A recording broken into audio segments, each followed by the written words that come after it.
gone, so it's going to be a very quick video.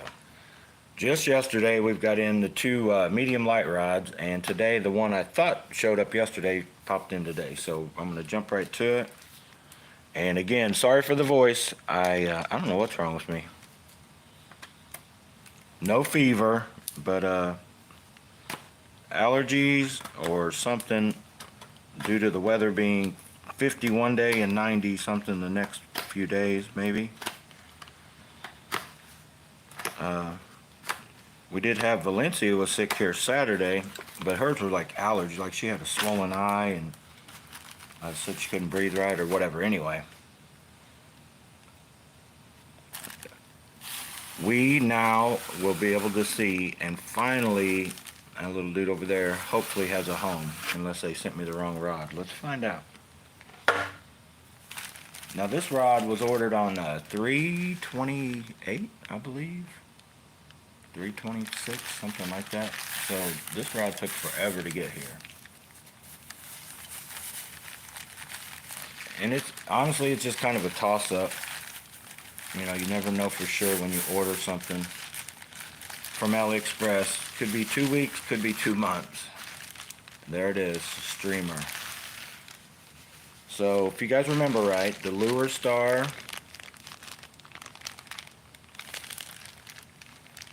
you guys know what that says, 552 ultralight. I've been waiting on this. They do come with the very nice, the only thing better than the sleeve on this one is the rainy stream. It's a very nice one.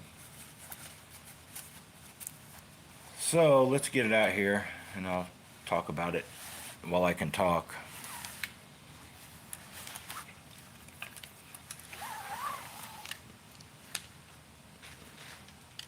Okay, same kind of build quality it looks like so far. If you guys haven't noticed, sitting here is the 582 light that I've talked about, fish for a little, now I haven't had it a long time, but I've actually caught a lot of fish on it already. Pretty much my favorite combo for the light all around BFS stuff with that crod on it. So I'm hoping that I will like, and I'm going to cut this off right now just so I can get a feel for the balance. Where's my square knife at? Let me get that out of there.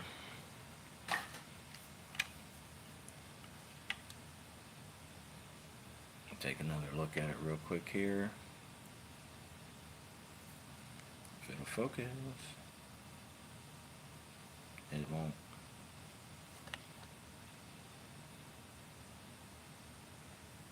It will not focus. You guys make it out? Very shiny. How many eyes does this little 5'5" have? 1, 2, 3. 11. I think that's what this light has. Yeah, 11 on the light and ultralight. I'm just putting them up here. So yeah, the same handle assembly. I'll move you guys down just a little bit. Same handle assembly as the light. Reel seat handle, all this up here. It actually looks like the blanks are hardly, I guess that may be just a little bit thicker, like they're not far from each other. So let me show you the tip section here. What size eyes and all that. So they're placed pretty, placement's pretty good. Let me see that tip. Ooh, oh, you know what? Hang on a second. Let me grab one other rod. Whoa, hang on. Whoa. Hang on 1 second.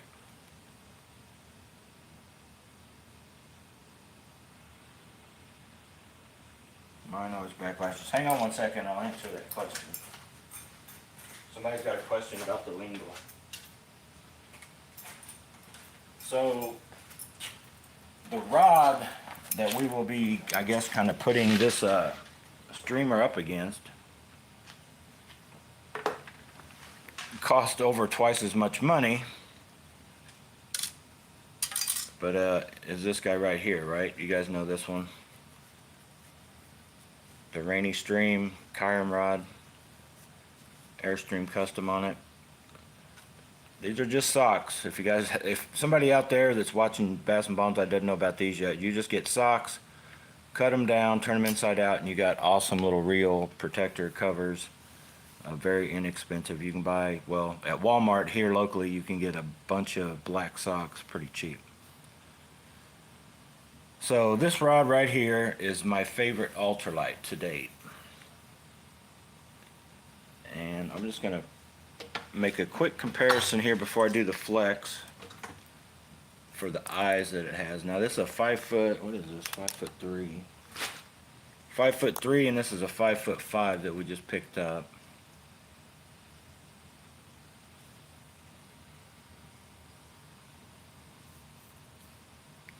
So the 5'3" has 10 guides.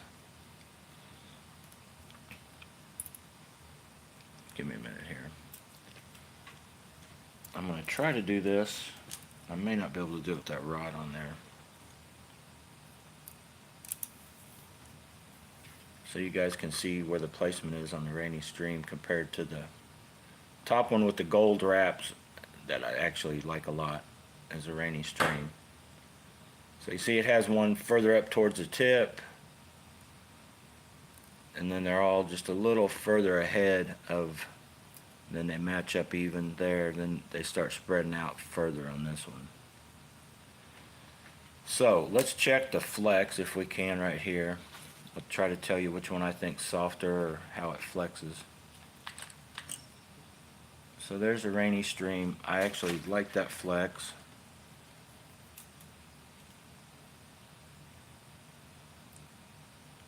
I'd say this one may be a touch stiffer. Hang on. Yeah, I think this is a touch stiffer rod. It's going to feel a little bit stiffer. Let's look at the ratings. What did they say it will? Well, hang on. Okay. 1 to 8 grams, 2 to 6 pound line. What's a Rainy Stream? I don't even remember.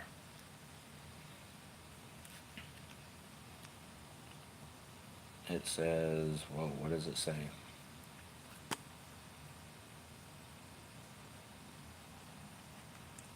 One to 5 pound line, 1 to 4 grams. So yeah, and it shows it too. It's a little bit lighter than this guy. So technically it should cast even lower, you would think. Even though they both say like right at 1, starting at 1. Should cast the lighter baits just a touch, I guess, easier. It'll load up a little easier. So what we'll have to watch for also, if you guys watched yesterday's video, and I've talked about it maybe in another one, I just noticed this like this week, that the flaking on the one I've had a little while, it's just a clear coat. It actually isn't affecting the rod, other than the fact that once that clear coat comes off, it takes a little protection away if you do bang it up against something that you're on the bare rod, which a lot of rods come bare anyway. Like the some of the spiral wrap, different wrapped rods just have a bare finish anyway, so I don't think that's going to be a big deal. But we're going to be putting this Lurestar ultralight rod up against the Rainy Stream to see if I like it better as well or not as well. Let me put the tip together. And we're going to be doing it with this reel, because I was hoping to find a rod that I like with this reel. I think I still like this reel a touch better than the newer version of the Alphas here, the Silver Creek.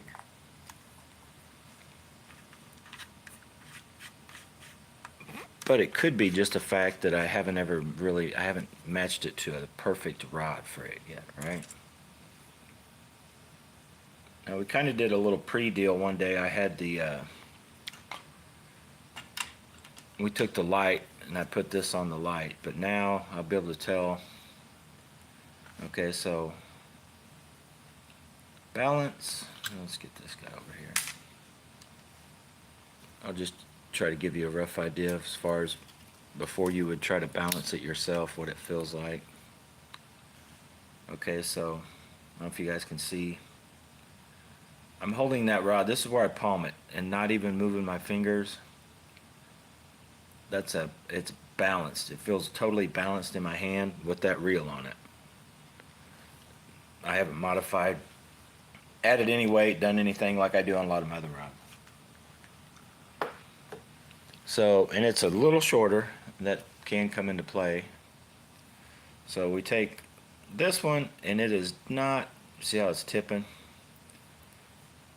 So it is definitely not as balanced. It only takes me to move my finger from where I would hold it to like right there, and then it's balanced. So just that little bit. So it's right there. It's close. I could actually probably wrap just a little weight right here somewhere, and it would feel as balanced as that setup.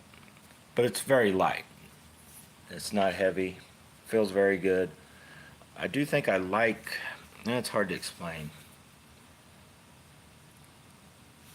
It's hard to explain, but I think I like that reel seat better than any reel seat I've ever felt, as far as just when you're casting and then when you switch hands and you're palming the reel.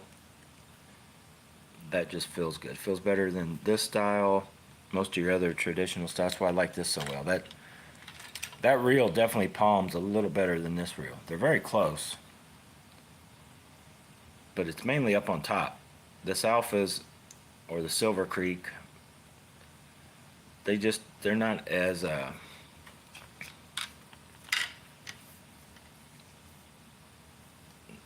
because this Corrado just has this little cutout, like your thumb just sets there.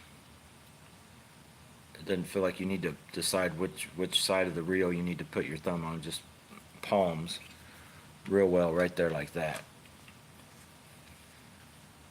So everything around it feels good.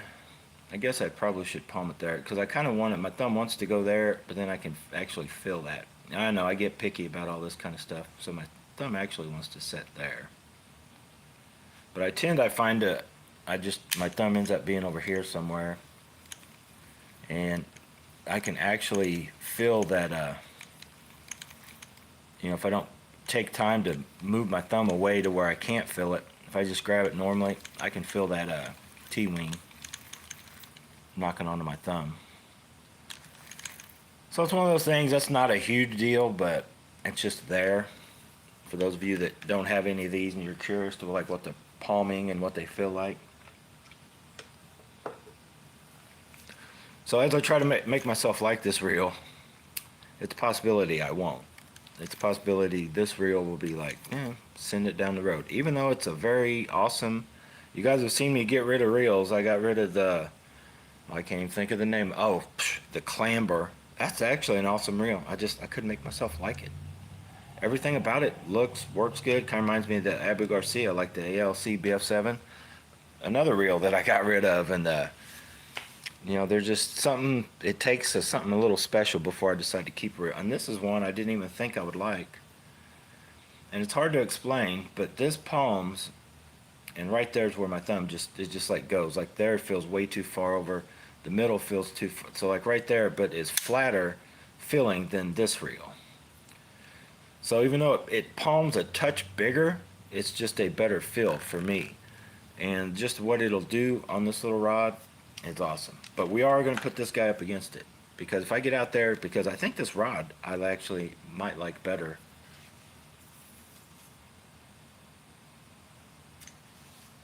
Maybe. And it's only 85 bucks. That's a $200 rod. But it's going to be hard to beat that rod. The sensitivity and all that. We'll get into that.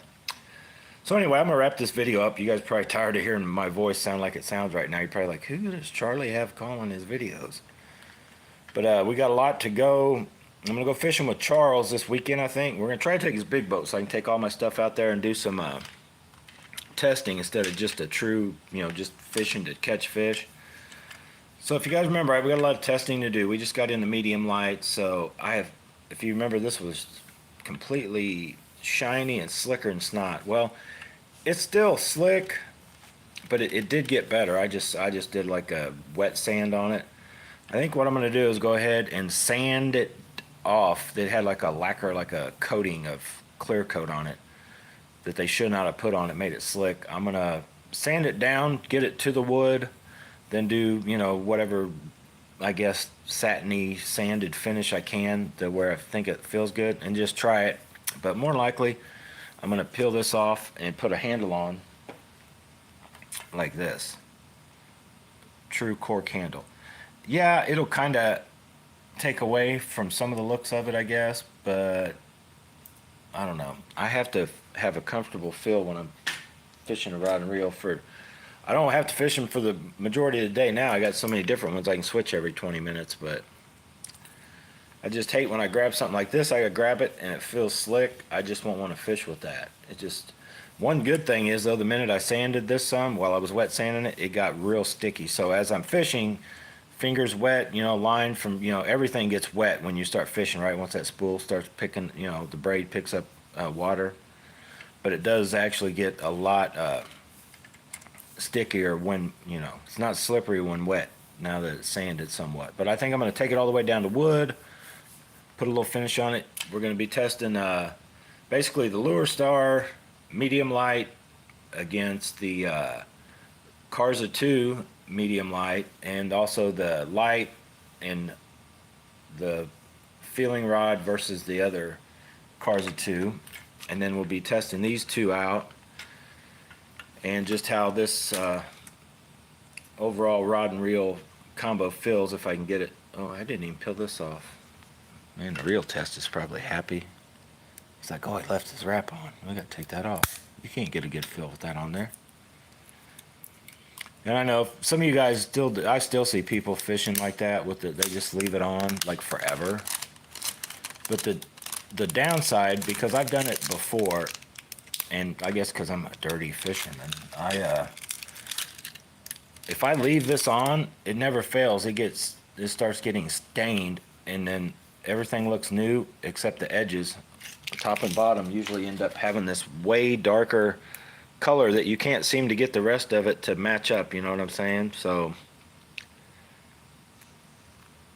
I mean, first thing I do, it reminds me of that. You guys had the relatives back in I know I'm showing my age, I'm 50 years old. I don't know, mid to late 70s, early 80s or whatever, that had the furniture with the plastic on it. And they talk about how nice the leather or whatever furniture was. I'm like, you can't feel it. It got plastic on it. What's the point of that? So anyway, yeah, it's one of those kind of deals. I take those wraps right off.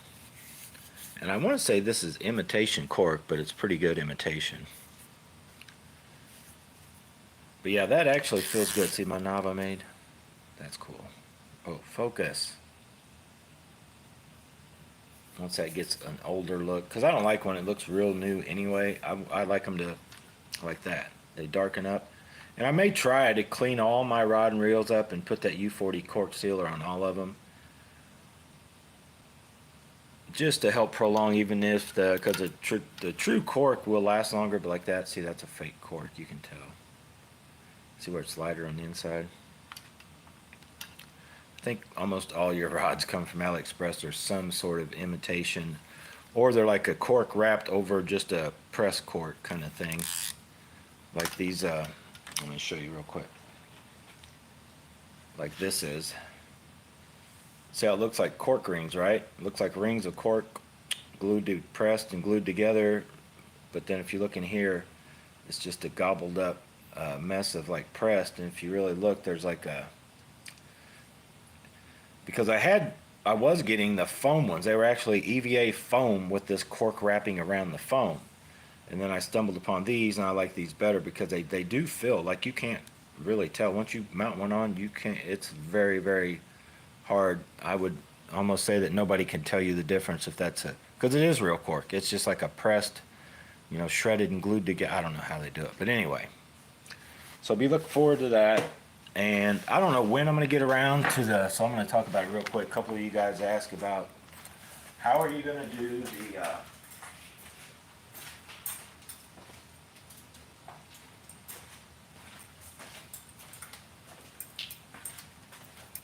We're waiting for the Ace Hawk CU double handle, right? You guys watch that video where I cut the old handle off? Or I cut and peel. Basically, you can actually use pliers if you want. The trick to that is you never clamp like this. You just start way off to the side. But it's better to use like a knife, X-Acto knife, or I was using Lexan scissors. But basically just cut off the old junk.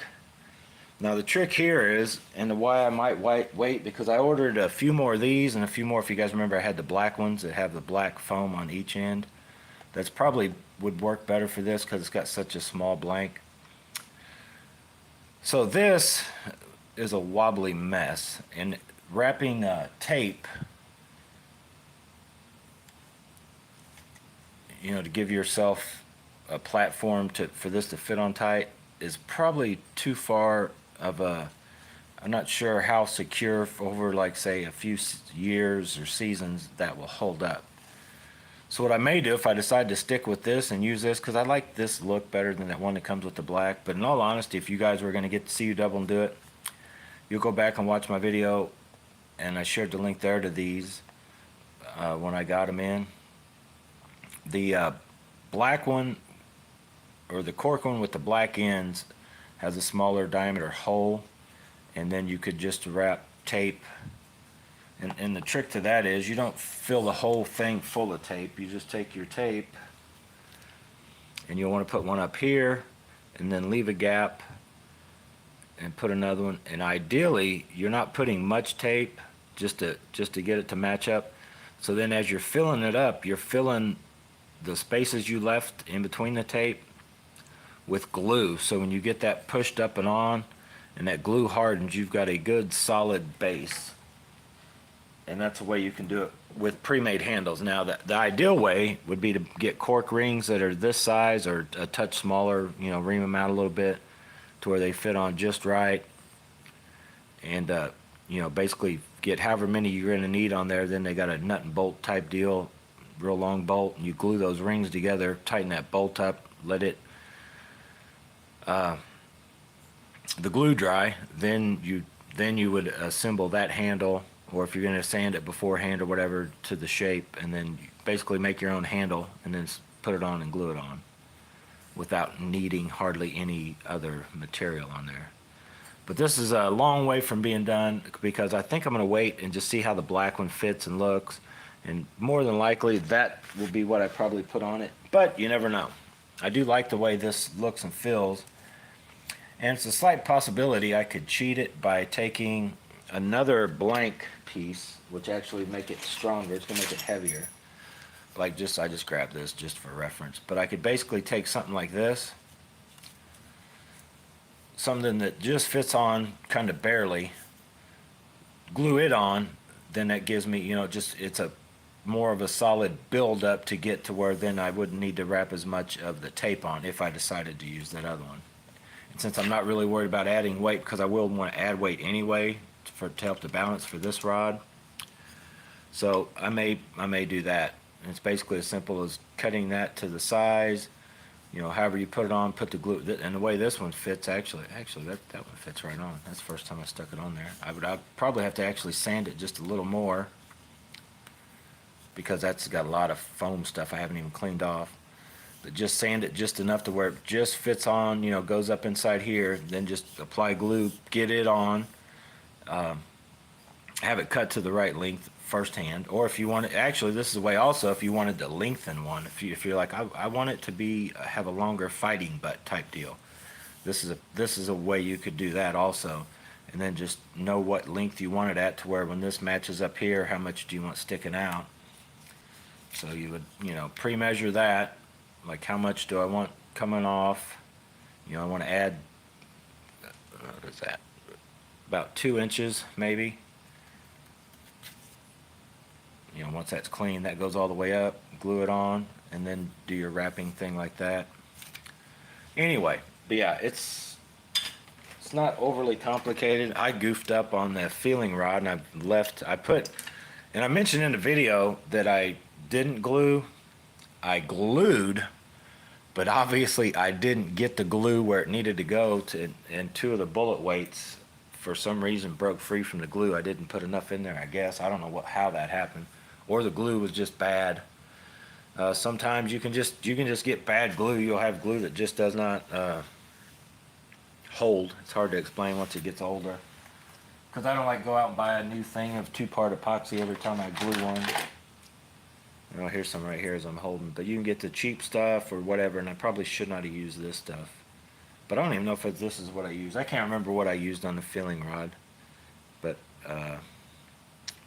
yeah, because I don't think I've used this tube yet. I don't think I've used this at all. Yeah, that's still brand new. But I did, whatever I used on the filling rod obviously was not good. Alright, let me answer some questions here. Chris Latham's on his second attempt to get a Kingdom Solo 2. Well, good luck. I saw those. Is that the one with the curved kind of wood handle? Those look nice too. I thought about getting one of those. Wow, everybody on here. Too much work though. Then tight press it. Or you can glue 2 pieces of wood.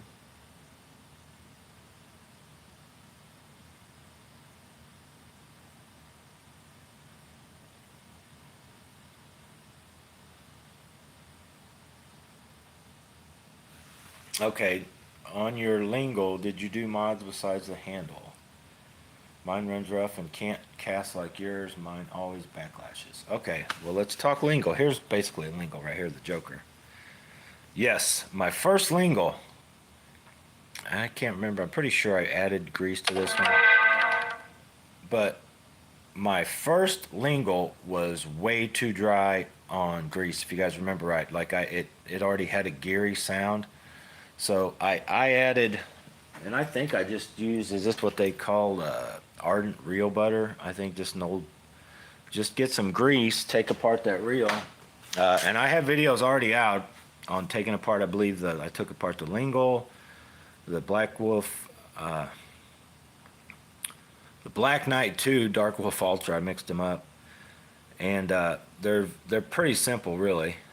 Just because you're just going to take it that part just enough and then just put some grease, just basically, you know, don't glob it, but put some around the big gear, turn it a little bit, and just make sure it's greased. Any excess will fall. You don't want to go too crazy, but the excess grease will, you know, kind of work its way off and out of the way if you're afraid you'd put too much. But just look at that, or Google, you know, how to apply grease to a bait casting reel, or look for mine. And I've showed it several times on several videos. I don't know the exact name or what the link is right at this moment, but they definitely, that's probably sounds like what you have wrong. Now, as far as it backlashes all the time, the Lingo, I don't find that to be the case at all. I mean, I would suggest you start with, if you guys haven't watched how I set up a bait caster, you want your spool tension. If you're just issues with backlashing, like this thing won't stop backlashing, whatever bait you're throwing, I don't care if it's a ½ ounce bait, whatever bait you're throwing, tighten this knob up to where it drops, and when it hits the ground, this don't keep going. It may just start, you know, it may just move a little. Let me get to focus. Like that, but it stops. If it just keeps on it going, you got this too loose, and that will cause you some issues. If you're struggling with either learning a bait caster or just a reel that seems to, you know, have an issue for you anyway with casting. I got that line all tangled up now. So I would recommend, now as you get better, you're going to want to loosen that back up, and you know, I never totally loosen. If you guys know the channel and you know how I set one, I take a pretty much this, an old crappie jig or something, and I put that on the end, and I want that thing to hit the ground and this line to just to kind of, woo, you know, maybe a full rotation at most, just a little tension on it. And then I throw almost all my, you know, ½ ounce, 3/4, whatever baits, but I also, all my light rods down to this. Now, the only thing I will change, some of these ultralight BFS rod and reels, you know, like the Dark Wolf Ultra, the Black Knight 2, this you know, anything with a super crazy light aftermarket spool, I may put a 1 gram trout magnet on it and then set it the same way. But that can be a very, you know, the talk now, like everybody's just into just tight enough to take away side to side play. But how do you know where that is? And did you for sure take away side to side play? Like if you watch the real test talk about now, some of these spools come with the O-rings and different stuff to where you can't really tell if it's taking away side to side play or not. You do that dropping the bait, and you can fine tune it and get it very close, and know where you have it set and where you liked it. Because a lot of times I think a guy will set it and he's like, I just did away with side to side play, but he may have actually had a touch of tension on it. Then he does something that he changes that. Well, then he's like, well, I'm taking away side to side play, but it don't cast like it did.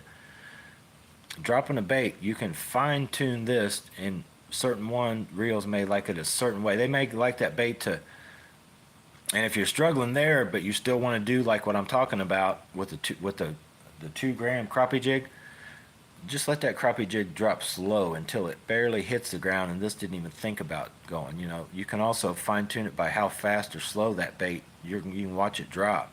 If you're struggling, tighten this up to where that bait's just barely, you know, dropping, and when it hits the ground, there's no way in heck that this could move at all. And I wouldn't go crazy tight. Like if you're throwing say a quarter, a half ounce bait, and you try to tighten this all the way, because you can dimple whatever is keeping pressure. There's a little flat pad. They could be made of different things: metal, carbon, plastic. If you go too crazy, you end up dimpling each end, and what can happen, you want that thing, it's perfectly flat, and if you tighten too tight, it'll dimple it in, and from then on, you've actually got a little more drag than you need on that spool, which may not be a horrible thing, but in all, you know, in theory, it could create more drag and not let that spool be as free as it was when the plates were new that are in there. So if you go, you can, you know, you don't want to go too crazy, but you know, just like I just mentioned, adjusting it. And I would just start, you know, wherever you're at now, just tighten it a little bit from there and go from there. Now on the brakes side, the actual brakes themselves, where I can't even tell where I'm set at. So I'm at, it looks like, and that's where this reel, I think the other Lingo's about the same way. And these suck. This is the worst. This is the only downside to these Lingos. I still can't get that turn. I'm trying to do it through the camera. I still can't get it to turn. Okay, went way too far. So yeah, I was like 1 notch past 3 towards 4. Man, these things suck. Thank God, for me, it's a set it and forget it reel. So yeah, just where the 3, just 1 notch and it disappears. So 1 notch past 3 is where I typically leave mine. If you're struggling, go all the way to 4, or go all the way to 5. Cast it, back it down until it, you know, it shouldn't be backlashing. Keep backing it down. First sign of this line to start riding up when you're casting, go back, you know, 1 notch, and then you should be good. And that's with any reel, whether it be the Lingo or any of them, when you're struggling. And sometimes you will, for whatever reason. I've done it before. I'll be out there like, what is wrong with this thing? And I always wait too long too. I should, right off the bat, just tighten it up and then back it down there. Because for whatever reason, pressures, you know, just like your house door. We got a door at work today. We had a temperature change of like crazy degrees. Probably what's wrong with my voice. The door at work like sticks, won't open and shut right. Wooden door, right? Some of these reels are the same way.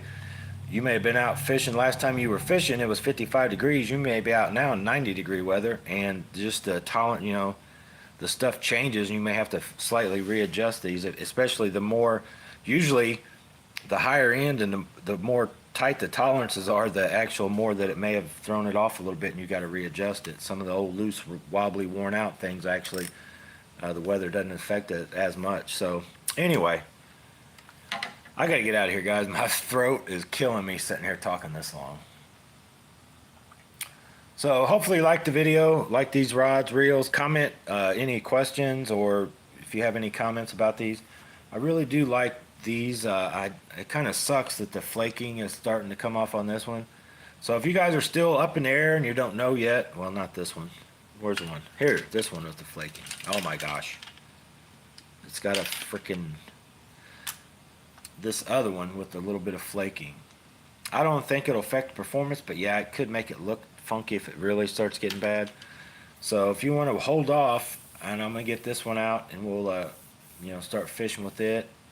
And it's gonna take a little while to get it broke in. To hopefully it doesn't flake like that other one. But if it starts, if and when it does, I will let you guys know. Like, yeah, this one started flaking too, or the once we get a season in, I'll be like, no, I haven't seen any issues with this one. You just never know.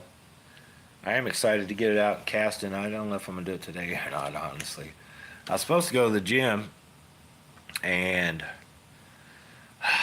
I missed Chipotle. I was gonna go to the gym at Chipotle. I ain't gonna miss the gym. I'm gonna miss Chipotle, but I think I'm just gonna go. I think I'm gonna go drink a protein shake. I'm gonna throw ice, mix me up like a milkshake type one. Try to freeze my throat out. Yeah, that sounds good. All right, guys. Wolfman Jack here. I'm out. I'll talk to you guys later. My voice it's driving me nuts. Get out.